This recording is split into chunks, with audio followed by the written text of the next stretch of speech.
A few days after my wife died, I gave my sandwich to a homeless man. He slipped me a phone number and whispered, "Time for revenge. Your father-in-law will pay." Nothing could have prepared me.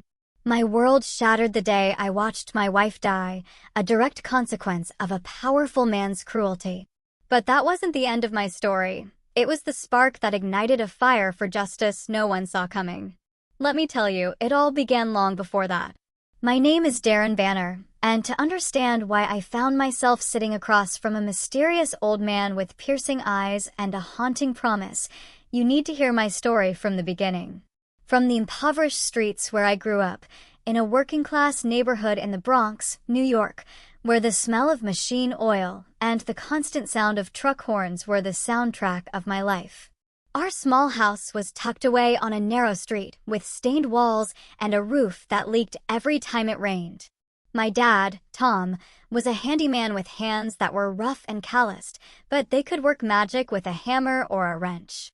My mom, Dorothy, worked 2 jobs just to keep us afloat. By day, she taught part-time at an elementary school. By night, she stood behind the counter at a small diner where the clatter of dishes never stopped. Our home was tiny, just a living room, a kitchen, and 2 bedrooms where the wind always seemed to whistle through the corners. I still remember those evenings, my dad in his worn-out armchair, telling stories from his youth, while my mom softly sang lullabies she'd learned from her grandmother. They didn't have much, but they had me, and I had them. That was all we needed. From a young age, I saw the harshness of the world outside our doorstep. Once, I went with my dad to a mansion in an upscale neighborhood to fix some plumbing. The homeowner, a man in a glossy suit, looked at my father as if he were dirt on an expensive rug. He berated my dad for being slow, even though he'd been working tirelessly for hours. I stood there, an 8-year-old kid, clenching my fists, feeling the blood rush to my face. My dad just bowed his head and kept working. But as we left, he took my hand. "Darren," he said, "as long as you stay honest and work hard, being poor isn't a shame. Don't let them make you feel inferior." Those words, they just etched themselves into my mind. My mom often said similar things, especially when she came home with aching feet after a night shift. "My dear boy," she'd say, her tired eyes still shining, "education is the key. Study hard, and you'll change your life, not just for you, but for us too." I listened. I absorbed every word. I knew I didn't want my parents to ever have to bow to anyone again. I wanted them to live a comfortable life, free from worrying about every single penny, every medicine bill or electricity bill. I threw myself into my studies like a man parched in the desert, desperately searching for water. At school, I was always at the top of my class. I didn't care when the rich kids mocked my worn-out shoes or tattered backpack. I buried myself in books, in math problems, in literature. I believed it was the only way out of poverty. Every night, I studied under the dim light of a weak desk lamp, my mother sitting beside me, checking my homework with a proud smile. My dad would bring home old books discarded by his clients, stacking them in a corner of my room. "Knowledge," he'd say, "is something no one can ever take from you." But life was never just about beautiful dreams. I remember when I was 13, my mother fell seriously ill. She had to take a week off work, and our meager savings quickly vanished. My dad worked day and night, but it still wasn't enough for her medicine. Secretly, I went to a nearby grocery store and asked for a job. The store owner, a stern man, looked me up and down and sneered. "A poor kid like you? What do you think you can do?" I didn't answer. I just bowed my head and left. But that night, when my mother hugged me and promised she'd get better, I made a vow to myself. I would never let anyone look down on my family again. I would work, I would study, and one day I would make them see us differently. When I was 16, I earned a scholarship to a prestigious high school in another part of town. It was my first step into a completely foreign world, where kids drove their own cars to school, wore expensive uniforms, and talked about European vacations like they were everyday occurrences. I felt so out of place, like a fish flung onto dry land. But I didn't let myself falter. I studied day and night, proving myself step by step. Those efforts earned me a university scholarship. College was even more challenging, But I persevered and eventually graduated with a degree in finance from a prestigious institution. The day I walked across the stage to receive my diploma, my parents sat in the back row. My mother sobbed uncontrollably, and my father gripped my hand tightly, saying only, "You are our greatest pride." After graduation, I began my job search. Armed with an honors degree from a prestigious university, I was confident I'd find my place. I sent applications to dozens of companies, from small banks to large corporations. But the job market was harsher than I had imagined. Rejection letters came one after another, each one like a punch to my dreams. Once, a recruiter looked me up and down, his scrutinizing gaze lingering on the old dress shirt I'd borrowed from a friend. "Where are you from?" he asked, his tone laced with suspicion. "The Bronx," I replied, trying to keep my voice steady. He gave a faint smile and said, "Thank you. We'll be in touch." But I knew they would never call. Then, by some stroke of luck, an opportunity came my way. Sterling Group, a renowned financial and investment conglomerate, accepted my application. I still remember the day of the interview, my heart pounding as I stepped into their towering Manhattan skyscraper with its gleaming glass walls and polished marble floors. I felt so small, like an outsider lost among expensive suits and conversations filled with high-level financial jargon. But when I sat before the interview panel, I summoned all my courage, answering each question with the confidence honed through years of relentless study. They nodded, took notes, and in the end, I was hired into the investment analysis department. The starting salary wasn't high, but for a kid from the Bronx, it was a life-changing milestone. My early days at Sterling Group were intense. I worked like a machine. I arrived early, stayed late, checked every number, analyzed every report, and let no mistake slip through. I wanted to prove I belonged, that my roots in the slums didn't define me. Gradually, my colleagues began to notice me. They called me the hardworking kid, and some even asked me to review their reports. I felt proud, but I couldn't ignore the reality. At Sterling Group, I was always an outsider. Class prejudice was as clear as daylight. Colleagues born into wealthy families, educated at Ivy League schools, were treated differently. They lunched at upscale restaurants, talked about vacations in the Hamptons or their family yachts. Meanwhile, I brought lunch prepared by my mother, ate quickly in the break room, and tried to ignore the curious glances or whispers behind my back. Once, a colleague named Mark, the son of a bank executive, looked at me and smirked. "From the Bronx, huh? How'd you even get in here?" "Must be luck." I just smiled, swallowing my anger, and kept working. I knew that to survive here, I couldn't let emotions overpower reason. Still, the job at Sterling Group truly transformed my life. I rented a small apartment near the office for convenience, and with a steady salary, I began sending money home to my parents regularly. I still remember the first time I brought a new TV to our little house in the Bronx. My mother's eyes lit up as she looked at it, though she playfully scolded me. "Darren, you don't need to buy these things. As long as you're healthy and doing well, I'm happy." My father just patted my shoulder, saying nothing, but his eyes were filled with pride. I also helped pay for my mother's medicine and fix the leaky roof. For the first time in years, I saw my parents smile more often. Those moments made every ounce of exhaustion and every condescending glance at work worth it. I began to climb the ranks. From an analyst, I was entrusted with more significant projects and joined meetings with major clients. My boss, Mr. Harris, a stern but fair middle-aged man, once called me into his office and said, "Darren, you've got what it takes. Don't let anyone hold you back." His words were like a shot of adrenaline. I worked harder, learned constantly, and gradually became a key player on the team. Colleagues started to respect me, no longer calling me the kid from the Bronx. But not everyone looked at me with kindness. The two sons of the company's chairman, Roy Sterling and Bill Sterling, made it clear that class prejudice would never fade. Roy, the elder, was an arrogant man with slicked-back hair and a voice dripping with condescension. Bill, the younger brother, was lazy, constantly relying on the family name to mask his lack of confidence. Both looked at me as if I didn't belong in their world. Once, during a team meeting, Roy deliberately asked about my background in front of everyone. Darren, I heard you grew up in the slums, right? How does someone like you end up at Sterling Group? The room fell silent, all eyes on me. I smiled calmly and replied, I got here through ability, Mr. Roy. How about you? A few colleagues chuckled, but Roy didn't. From that moment, I knew I had become a thorn in his side. Still, I didn't let it bother me. I kept working, visiting my parents on weekends, bringing groceries and stories about my job. My mother would hug me, saying she prayed every day for my safety.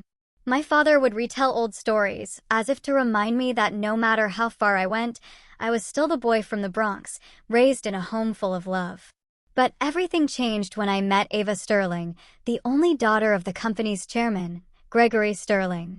It was at the company's 50th anniversary gala. Ava appeared in a simple green dress, standing out like a beacon of light among the polished suits and superficial smiles. I was standing in a corner of the room, holding a glass of orange juice, trying to blend into the unfamiliar atmosphere. I wasn't used to such occasions, where people laughed and talked about yachts and European vacations. But when Ava's eyes met mine, I felt a strange warmth. She walked over, her smile gentle, but devoid of arrogance.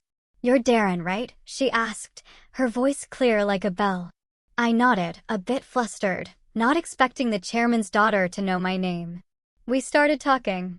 Ava asked about my work, the financial analyses I was doing, and I was surprised by the sincerity in how she listened. She wasn't like the rest of the Sterling family.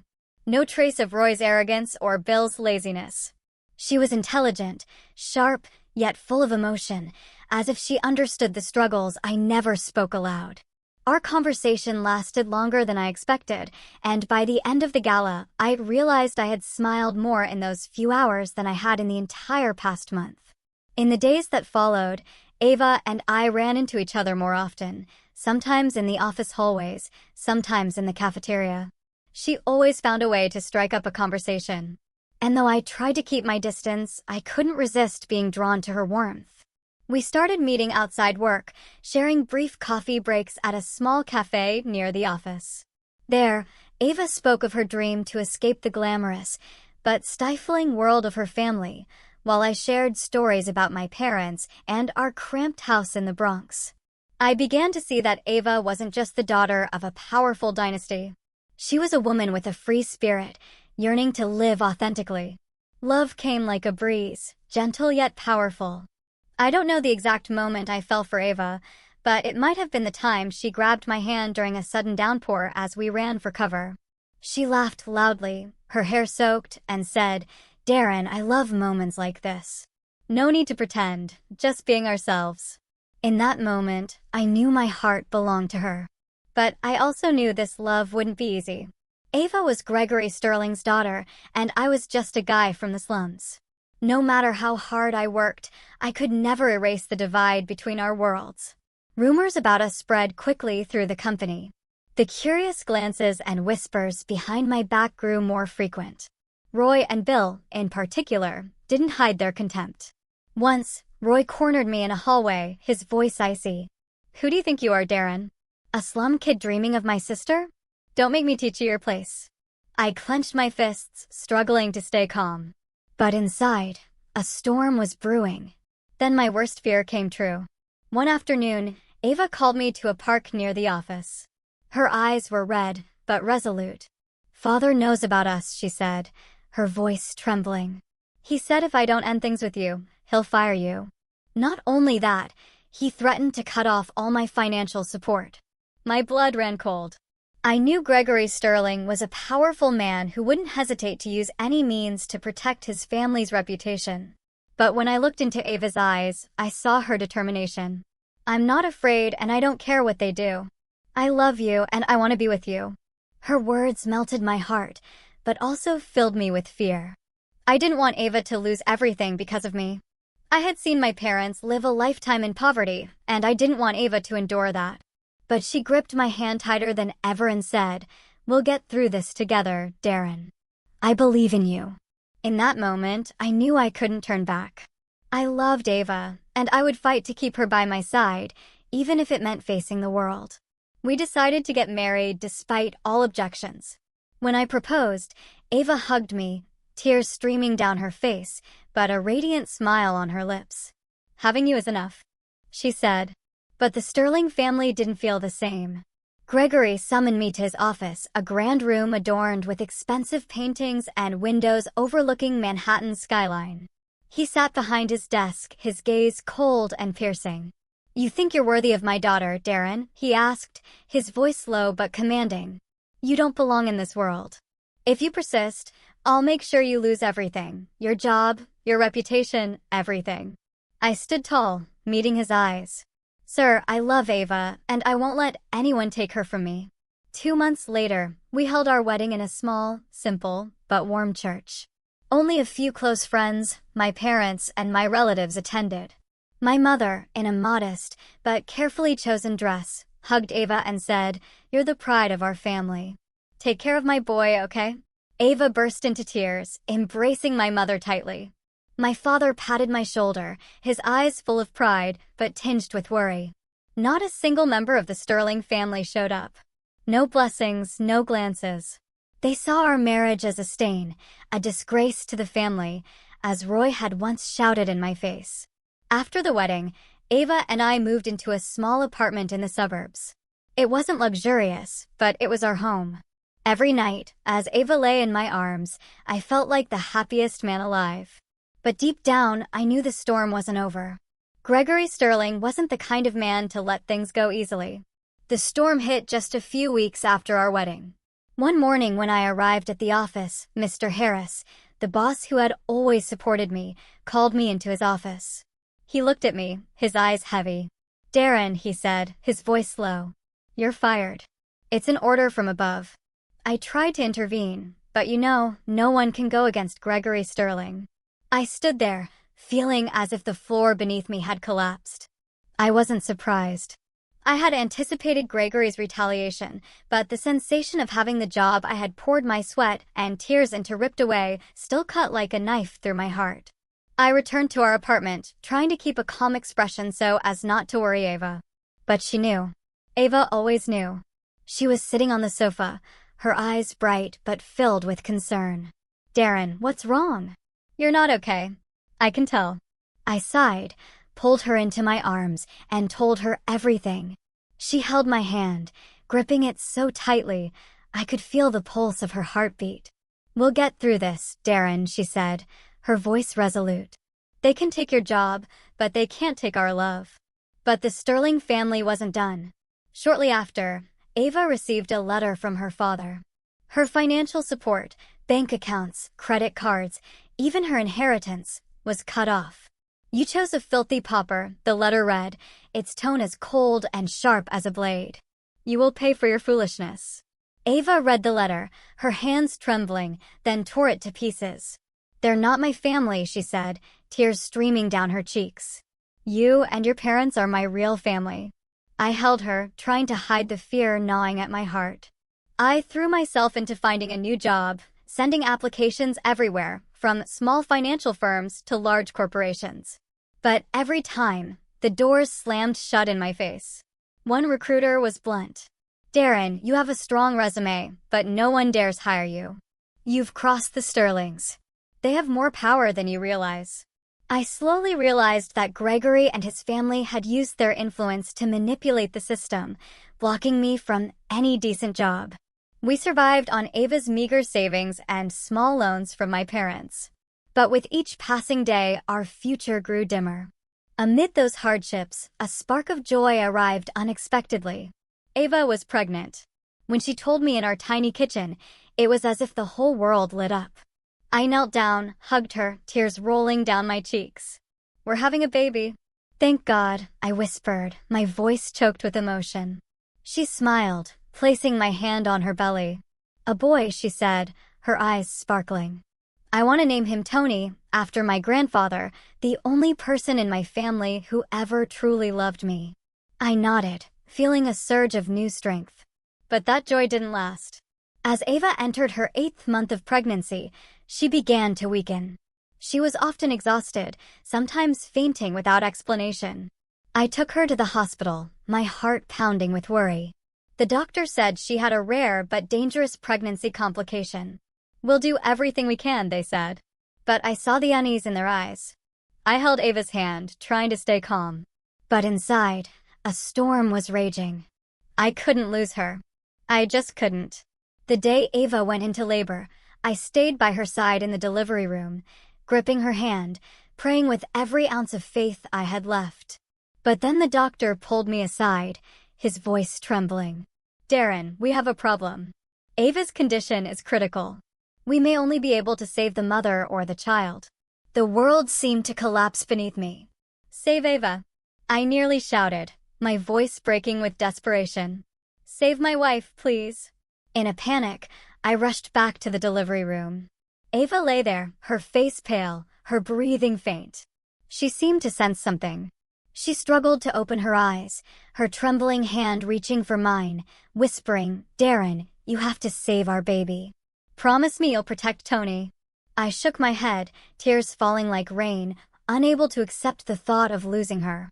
But Ava squeezed my hand tightly, her voice weak but resolute. Let me do this for our child. You have to be strong for Tony. I collapsed beside her bed, sobbing like a child. Every second felt like a death sentence. Then the doctors made their final decision. Tony was born a tiny but healthy boy with clear eyes, just like his mother's. But Ava, the woman I loved more than life itself, was gone forever. I sat motionless, holding Tony in my arms, feeling my heart shatter. She had sacrificed everything to give our son life, and I, helpless, could do nothing to save her. Ava's funeral took place on a rainy day. I stood by her coffin, trying to keep myself from breaking down. My parents came, standing silently beside me, my mother holding Tony and weeping. The Sterling family showed up too, but not to mourn. Roy approached, his eyes full of contempt. This is the result of your stupidity, Darren. That child is a stain of filthy bloodline. Bill stood nearby, smirking. You should get out of here before things get worse. Even Gregory, with his icy demeanor, looked at my parents and said, your family is a disgrace, raising a son who dared to taint the Sterling bloodline. My father bowed his head, holding my mother's hand, trying to stay calm. My mother clutched Tony tighter, as if shielding him from those venomous words. I stood there, blood boiling, but powerless to act. Deep within me, a fire began to burn, not of hatred, but of determination. I swore I wouldn't let the Sterlings continue to trample on the people I loved. I would protect Tony, and I would make them pay for what they had done to Ava, to me, and to our family. After the funeral, I brought Tony back to my parents' small house in the Bronx. The apartment Ava and I had called our home was now just a painful memory. I couldn't afford to keep it, nor could I bear to face the walls that still held her warmth. My parents welcomed us without a word of reproach, only silent hugs and eyes filled with sorrow. My mother, with her frail hands, cradled Tony and sang to him in the same clear voice she used to sing to me when I was a child. My father quietly fixed up an old crib in the corner of the house, the one he had made for me 30 years ago. Stay here, Darren, he said, his voice low but firm. Family is for leaning on each other. But I knew I couldn't rely on my parents forever. They were getting old, their health declining, and their meager savings were barely enough for their medicine and living expenses. I had to stand up, to find a way to provide for Tony and care for my parents. I began the job search again. I knew the Sterlings had used their influence to ensure I wouldn't find any decent-paying job in New York. So, I turned to odd jobs, delivering packages, waiting tables, even working as a night security guard at a supermarket. Every day, I left home before the sun rose and returned when Tony was already asleep in my mother's arms. The little money I earned was just enough for Tony's formula and to cover the utility bills. Some nights, I sat by his crib, watching his tiny face, and felt an indescribable pain. Tony had Ava's eyes, bright, gentle, and full of life. Every time I looked into them, it was as if Ava were reminding me, be strong for Tony. My life became an endless cycle of exhaustion and disappointment. I worked 16 hours a day, but it was never enough to provide for my family. My mother started coughing more frequently, and my father, though he tried to hide it, couldn't conceal the back pain that plagued him whenever he tried to fix something around the house. I brought home money, but it disappeared quickly into medicine, diapers, and mounting bills. Once, I had to sell the watch Ava had given me, a gift she bought with her last bit of savings before her family cut her off. As I handed the watch to the buyer, it felt like I was selling a piece of my heart. But I had no choice. Tony needed to eat, and my parents needed to live. In my weakest moments, I questioned whether I was doing the right thing. I had fought for love, defying all prejudice, but the cost was Ava's life. And now I was dragging my entire family into the storm. Some nights, when Tony cried for milk I couldn't afford to buy right away, I sat in the corner of the kitchen, my head buried on the table, feeling more helpless than ever. I missed Ava, her smile, the way she held my hand and said we would overcome everything. But now she was gone, and I was left with Tony, a tiny, innocent child who depended entirely on me. An inner conflict gnawed at me every day. I loved Tony, loved my parents, but I couldn't bear the feeling that I was failing them. I longed to give Tony a better life, to let my parents rest after years of hardship. But I didn't know where to begin. Once, when I looked in the mirror, I barely recognized myself. Dark circles under my eyes, disheveled hair, a gaunt face worn by exhaustion. I wondered, was this still the Darren that Ava loved? Was this still the man who swore to change his family's life? But amid that darkness, a faint spark still flickered. It was in my mother's smile, tired but warm, as she held Tony. It was in my father, despite his back pain, telling me old stories to comfort me. And it was in Tony, only a few months old, grasping my finger and smiling a pure smile, just like Ava's. Those moments reminded me of my parents' teachings, integrity and resilience. Darren, they had always told me, those are things no one can take from you. I knew I couldn't give up. I started seeking out small opportunities, anything that could help me get back on my feet. I took on extra night shifts, enrolled in free online courses to refresh my financial knowledge, hoping that one day I'd find a way out. I didn't know how to confront the Sterling family, but I knew I couldn't let them win. The vow I made under the rain at Ava's funeral still burned within me. And then one fateful evening, destiny knocked in a way I never expected. Through a mysterious old man, a crumpled piece of paper, and a promise that could change everything. I still remember that moment clearly on a dreary afternoon in the park. In my hand was a sandwich I had bought in haste. Seeing a homeless old man huddled on a bench, my stomach tightened. Without thinking much, I tore the sandwich in half and offered him a piece. He accepted it, his trembling hands contrasting with his startlingly sharp eyes, as if they could see through my soul. Then, silently, he pulled out a piece of paper with a handwritten phone number. "Call me," he said, his voice low and enigmatic. "When you truly need a way out." I tucked the paper into my pocket, thinking it was just an odd gesture of gratitude. But when I returned home, exhausted after a night shift, I couldn't stop thinking about his words. A way out. Something I craved more than anything. That night, I sat in my parents' small kitchen, the dim yellow light casting shadows on the crumpled paper. Tony was fast asleep in the next room. My parents had gone to bed, but I knew my mother only slept in fits and starts to watch over Tony, while my father hid the back pain he felt while fixing our leaky roof. I couldn't let them keep living like this. Couldn't let Tony grow up in the same poverty I had. I picked up the phone, my fingers hesitating over the keys. Finally, I dialed the number, my heart pounding as if I were standing at a fateful crossroads. The phone rang a few times before a calm, deep voice answered. "I've been waiting for your call." I took a deep breath, trying to keep my voice steady. "I'm Darren," I said. "We met at the park. You told me to call when I needed a way out." The old man chuckled softly, a dry but not unkind sound. "Meet me tomorrow at the cafe on 5th Street, 10 a.m., don't be late." Then he hung up, leaving me with a flood of questions and an eerie feeling, as if I had just stepped into a game whose rules I didn't yet know. The next morning, I arrived at the cafe, an old place with worn wooden tables and the faint aroma of roasted coffee. The place was nearly empty with only a few scattered customers. The old man was already there, tucked in a corner, wearing a gray coat and a woolen cap pulled low over half his face. but his eyes, sharp and resolute, held my gaze. I sat down across from him, feeling as if I were entering a dangerous chess match. "Thank you for coming, Darren," he said, sliding a glass of water toward me. "I know you're at rock bottom, but I also know you're the only one who can do what I couldn't." I stared at him, my heart racing. "Who are you and why me?" The old man smiled, but it was a sad smile, heavy with memories. He slowly removed his cap, revealing a weathered face etched with deep wrinkles. "I am Arthur Sterling," he said, his voice steady but laden with emotion. "The founder of Sterling Group and Ava's grandfather." It felt as if the air had been sucked out of the room. Arthur Sterling. A name that existed only in distant company stories, a forgotten legend. Ava had spoken of him. "My grandfather was the best person I ever knew," she once said, her eyes sparkling, "but my father pushed him out of the family. I never imagined I'd meet him, let alone that he'd appear in my life at this moment."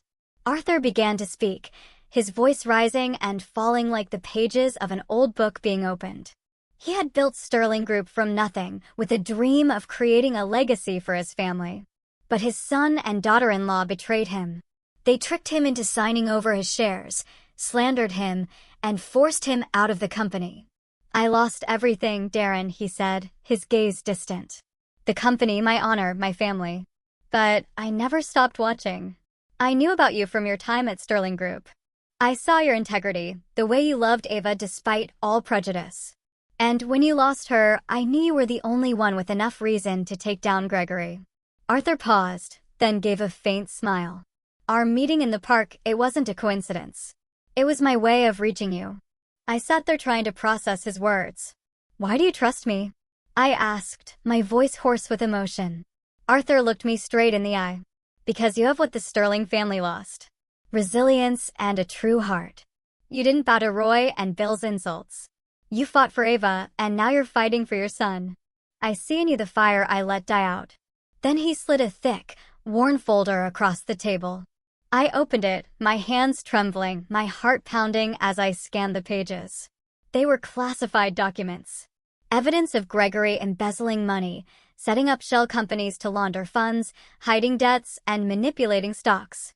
There were records of suspicious accidents, sudden deaths, a journalist who vanished after investigating Sterling Group, and documents showing Gregory bribing officials and rigging politics to cover up scandals.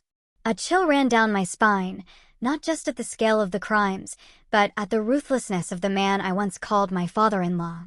Arthur explained that he had gathered these documents over years, living in hiding to avoid Gregory's pursuit. "The journalists who investigated him all disappeared," he said, his voice lowering. I stayed silent because I knew I couldn't fight him alone. "But you, Darren, you have the drive I lacked. You have Tony and you have Ava's pain." I gripped the folder tightly, feeling as if it were burning in my hands. "If I do this," I said, my voice trembling, "what will I face?" Arthur met my gaze, unwavering. "True darkness, Darren. Gregory isn't just greedy, he's a predator. He won't hesitate to destroy anyone in his way. But if you don't act, you and Tony will live under his shadow forever. Only by exposing him can your family have a future." I sat in silence, my mind reeling.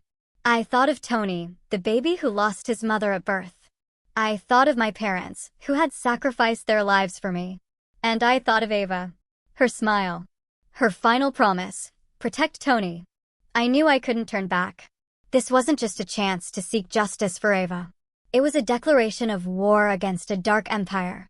I looked at Arthur and nodded. "I'll do it," I said, my voice steadier than ever.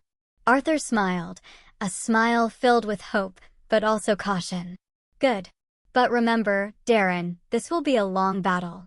Once you're in, there's no turning back. We must be careful, and we only have one chance." I left the cafe with the folder tucked tightly in my bag, feeling as if I were carrying a ticking time bomb. Arthur had warned me not to tell anyone, not even my parents, about what he had revealed. "Gregory has eyes and ears everywhere," he said, his voice a low whisper. "One wrong word and both of us could disappear just like the others." I nodded, my heart heavy. I wasn't afraid for myself, but I feared for Tony, the baby growing up in my mother's arms, and for my parents, who had sacrificed their lives for me. I knew I had to be more careful than ever. Back home, I quietly hid the folder at the bottom of the wardrobe. Inside an old box Ava had used to keep the love letters we wrote to each other. Each time I opened it, her delicate handwriting hit me like a wave, and the pain threatened to overwhelm me. But now that pain no longer brought me to my knees. Instead, it fueled me. Arthur and I began meeting regularly, always in discreet locations: a secluded park, a small diner on the outskirts of town, or an old, rarely visited library. He taught me how to cover my tracks, how to communicate without leaving a trace. "Gregory's no fool," he said during one meeting in the park as we sat on a wooden bench, pretending to be strangers discussing the weather. "He has an entire network: lawyers, officials, even people in law enforcement. If we act rashly, he'll crush us before we can even speak." I listened intently, absorbing every word. Arthur explained that the documents he had given me were only copies. Internal records he had collected over years. They were enough to cause a stir, but lacked the legal weight to hold up in court. "We need the originals," he said, his eyes sharp. "And we need living witnesses, people who worked for Gregory, who saw his crimes firsthand. But they're scared, Darren. They know what happens to those who dare to stand against him." I thought about his words, about the journalists who disappeared, the suspicious accidents detailed in the folder. A chill ran down my spine, but I refused to let fear take over. "So, what do we do?" I asked.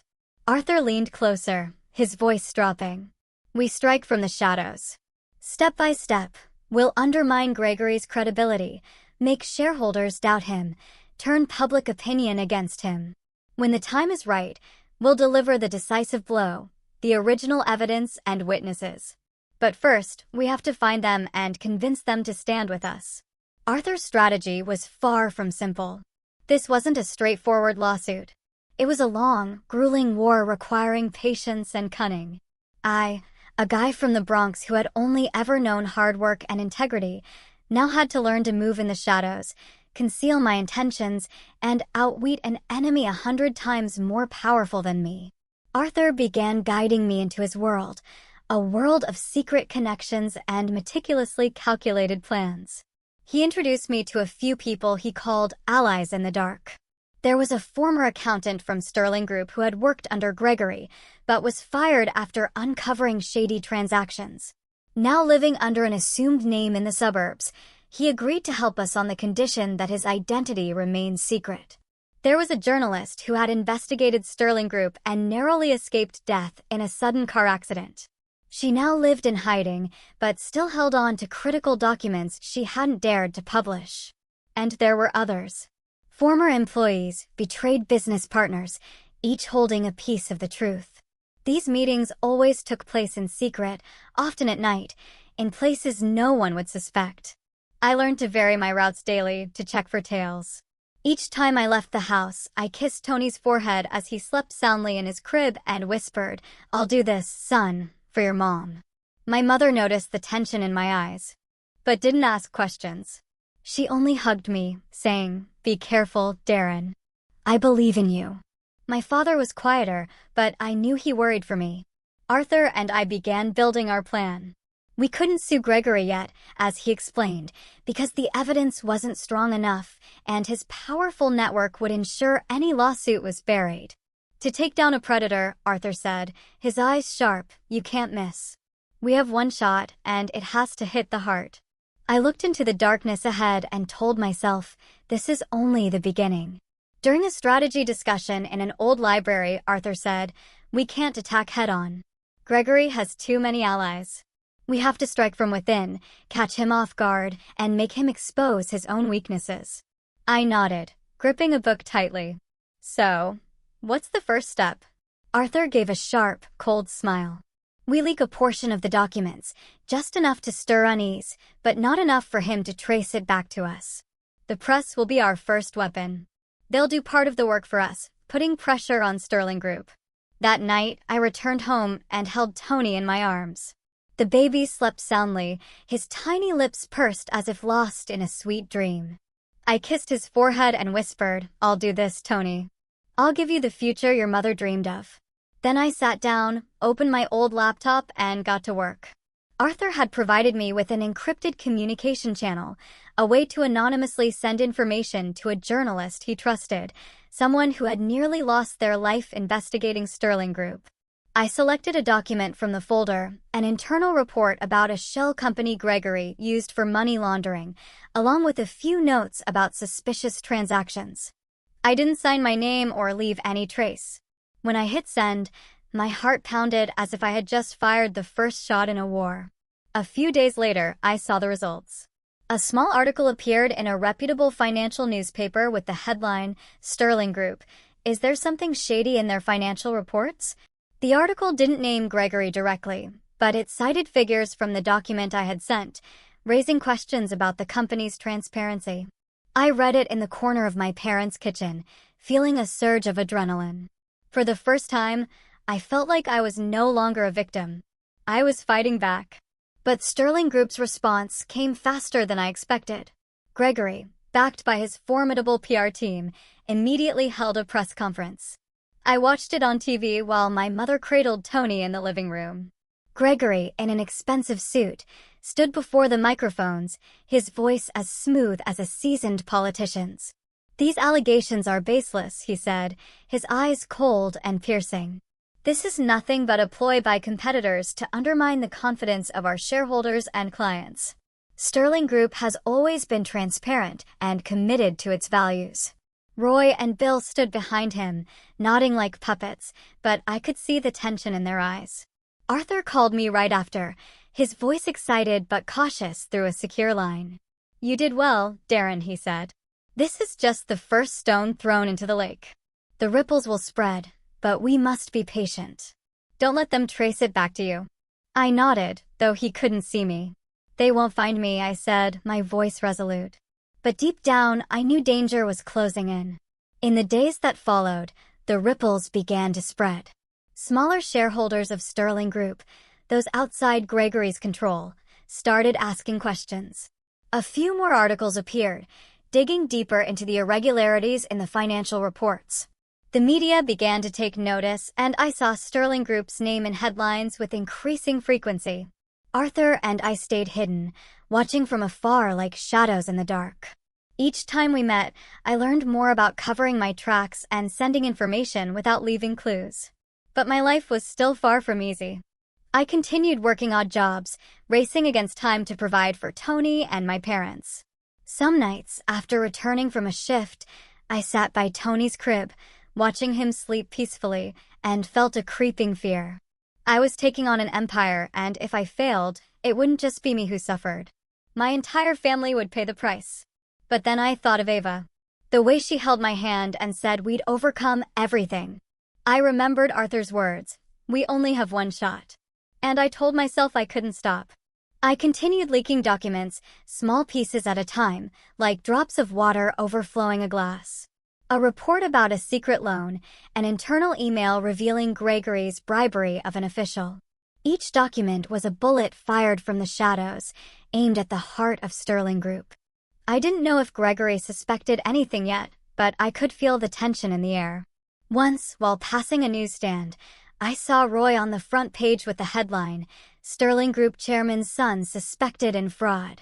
I stopped, my heart racing, and bought the paper. The article didn't mention me or Arthur, but I knew we were shaking their empire. Arthur and I met again in a small diner on the outskirts of town, where the dim lighting and sparse crowd ensured no one noticed two men sitting in the corner. He looked at me, his eyes a mix of pride and worry. "You're doing well," he said. "But from now on, things will get more dangerous. Gregory won't sit idly by." I nodded, my hands clenched. "I'm ready," I replied, though a formless fear still stirred within me. "But I won't stop until they pay for what they had done." As a series of articles continued to be published, the atmosphere at Sterling Group began to shift. I no longer worked there, but through the few old friends I had left, I heard whispers of unease within the company. Shareholders started raising questions at meetings, demanding explanations for the suspicious figures in the financial reports. Gregory, with his formidable team, tried to extinguish the flames with polished statements and lofty promises. But Arthur and I didn't stop. We knew the articles alone weren't enough. We needed a chain of relentless strikes, each one stronger than the last, to keep Sterling Group reeling. I began working with a small group of journalists Arthur trusted. They were people who had been threatened by Sterling Group, carrying both fear and determination in their hearts. One of them, Anna, had nearly lost her life in a car accident she believed Gregory had orchestrated. With her short, silver-dyed hair and resolute eyes, she became the leader in publishing our documents. "I've been waiting for this day for a long time," she said when we met in a small Brooklyn apartment where she lived under an assumed identity. "But Darren, you have to understand that once we do this, there's no turning back. Gregory will come after us." I nodded, my heart pounding. "I know." Then one morning, I turned on the TV and saw Sterling Group's name plastered across every news channel. A major newspaper had released a series of investigative articles with the headline, "Sterling Group Scandal: Corruption and Cover-Ups at the Pinnacle of Power." The article cited testimony from a former employee in the accounting department who had witnessed Gregory manipulating figures to hide debts. This was the person Arthur had convinced to come forward under the promise of anonymity. A media storm erupted. Articles sprang up like mushrooms after rain, from financial journals to national news outlets. Each day brought new revelations. A shell company exposed, a suspected bribe to an official, a partner pulling out of a deal with Sterling Group over scandal concerns. The company's stock price began to plummet, and I heard that major shareholders were holding secret meetings, demanding answers from Gregory. On social media, the news spread like wildfire, with thousands sharing articles and questioning the company's transparency. Meanwhile, witnesses who had once stayed silent began to speak out.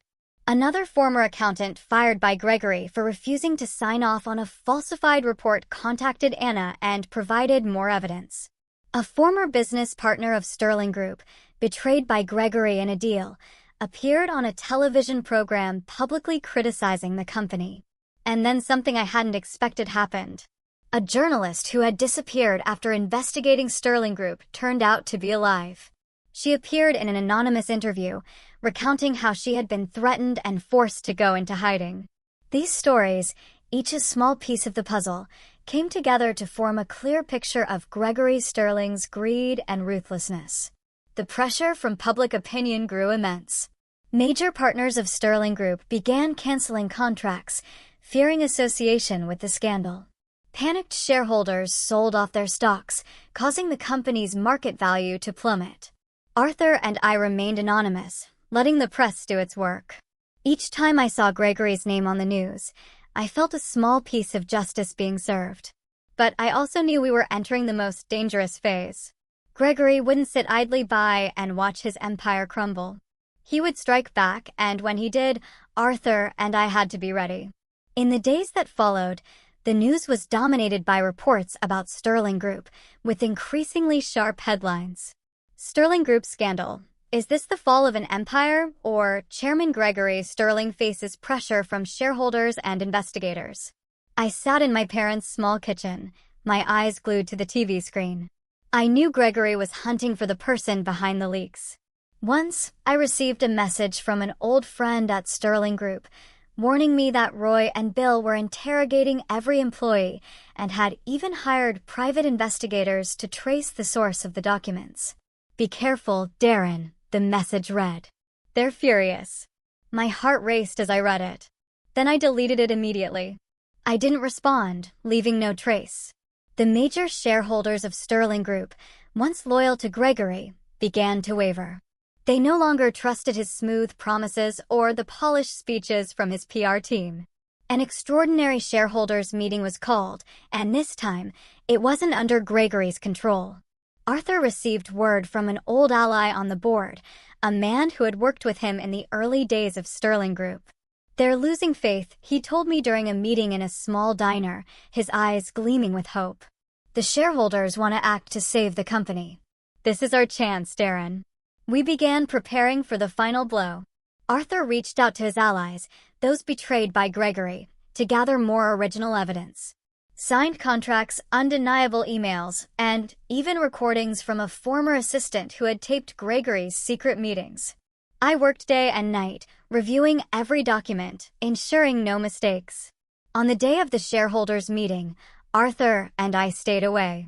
We couldn't show our faces or let Gregory know we were behind it all. Instead, we sent the original documents to Anna. With the courage I couldn't help but admire, she passed them to a group of major shareholders and an investigative agency. As the meeting began, the atmosphere in Sterling Group's conference room was like a powder keg ready to explode. I watched the meeting live through a secret link Anna provided. Gregory stood at the podium, trying to maintain his composure, but I could see the tension in his eyes. The shareholders, usually silent and compliant, now stood up, confronting him with pointed questions. An older man, representing a major investment fund, held up a stack of documents, the very evidence we had sent. "Mr. Sterling," he said, his voice ringing through the silent room. "How do you explain these funds? The shell companies, the bribes recorded in your own emails." The room erupted in whispers and stunned glances. Roy and Bill, seated beside their father, turned pale. Gregory tried to respond, his voice trembling but still laced with arrogance. "This is slander," he declared, losing his composure. "These documents are fabricated, spread by competitors to bring me down." But no one believed him anymore. Another shareholder stood and played a recording, Gregory's unmistakable voice discussing a bribe to an official to cover up a scandal. The room fell silent. The only sound, Gregory's ragged breathing through the microphone. Then something I hadn't anticipated happened. A major shareholder, once a close ally of Gregory, stood up and proposed a vote of no confidence. "We cannot let Sterling Group collapse because of one man's greed," he said. "I move to remove Gregory Sterling and his 2 sons from the board immediately." A chorus of "I" broke out, loud and resolute. I felt a rush of adrenaline, unable to believe what was unfolding. Gregory tried to shout, to regain control of the crowd, but no one listened anymore. The vote happened quickly, and the results were announced. Gregory, Roy, and Bill were removed from the board. A temporary board was formed, pledging full cooperation with investigators to uncover every scandal. Gregory and his family were now under intense scrutiny. Investigative agencies swooped in, combing through every transaction, account, and email to trace the embezzlement, money laundering, and financial fraud we had exposed. I imagined Gregory's face, once arrogant and untouchable, now facing suspicious stares and unavoidable questions. In the days following the shareholders' meeting, the atmosphere in New York seemed to tremble with the storm we had unleashed. The press was relentless, churning out story after story. Meanwhile, Gregory, Roy, and Bill were summoned before investigative agencies, and I heard they had hired a team of high-priced lawyers to salvage their reputation. But this time, no one could cover up the truth. The evidence we provided, emails, forged contracts, recordings, was too clear, too sharp to be dismissed. Another shareholders' meeting for Sterling Group was scheduled, and this time, Arthur decided it was time for us to step forward. "This is our chance to close the past," he said, his voice low but powerful. "I'll tell my story, and you'll tell yours. They need to know who's behind all this." I clenched my fists, feeling as if I stood at a fateful crossroads. The meeting took place in a grand Manhattan conference hall with gleaming glass walls, in an atmosphere as tense as a courtroom.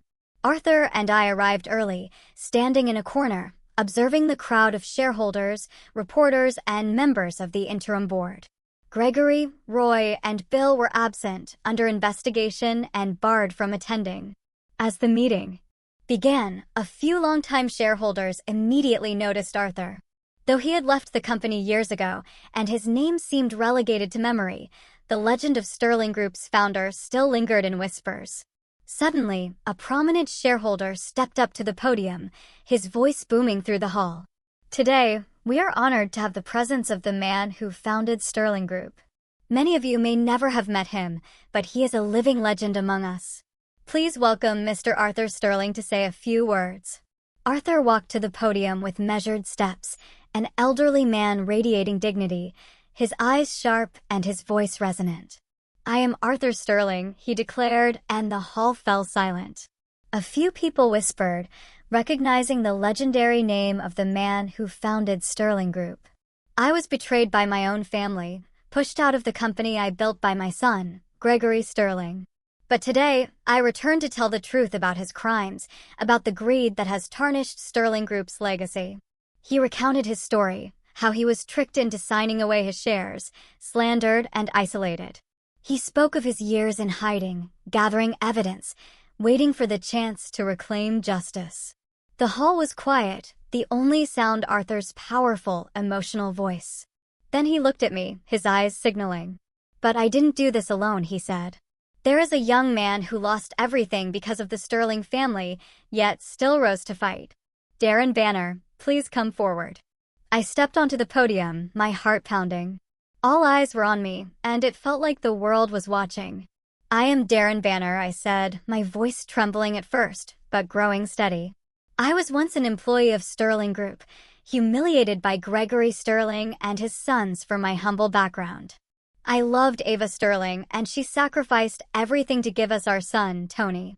But the Sterling family took her from me, took my job, and tried to take my son's future. I told my story, about my love for Ava, the Sterling family's opposition and retaliation, her death, and the months I lived in despair. I spoke of our fight in the shadows, the documents Arthur and I had leaked, the witnesses who had come forward. I didn't do this out of hatred, I said, looking directly at the crowd. I did this for justice, for Ava, for my son, and for everyone the Sterling family has trampled. The hall erupted in applause. Tears streamed down my cheeks, not from sadness, but because for the first time, I felt I was no longer alone. The shareholders, once silent under Gregory's reign, now stood, voicing their support. The press captured every word, and I knew our story, Arthur's and mine, would spread far and wide. We were no longer shadows. We were victors. I knew that somewhere Gregory, Roy, and Bill were watching the meeting on a screen, and I imagined their faces, stunned, furious, realizing that the one who brought down their empire was me. Darren Banner, the penniless pauper they once mocked. Arthur's honor was restored, and he was invited to rejoin the board as an honorary advisor, but he declined, looking at me with a proud smile. "You're the one who should lead, Darren," he said. "You have the heart and the ability Sterling Group needs." In a surprising decision, the board offered me a position on the new leadership team as CEO. I was stunned, unable to believe that I, a guy from the poor streets of the Bronx, had been recognized and seen. After my appointment, I moved my parents to a new home. Not extravagant, but comfortable enough for them to live without worrying about medical bills or a leaky roof. Tony, my little boy, began growing up in a loving environment with better care and nourishment. My mother still told him bedtime stories every night, and in those moments, my heart was warmed beyond measure. Each morning, when I looked in the mirror, I no longer saw a broken man with dark circles under his eyes. Instead, I saw a father, a son, and a man who had fought relentlessly for justice. I had kept my promise to Ava, to Tony, and to myself. But more importantly, I wanted to send a message to everyone still struggling in the shadows. Hold fast to your integrity. Stay resilient, and never give up. Justice may come late, but if you keep fighting, it will surely come.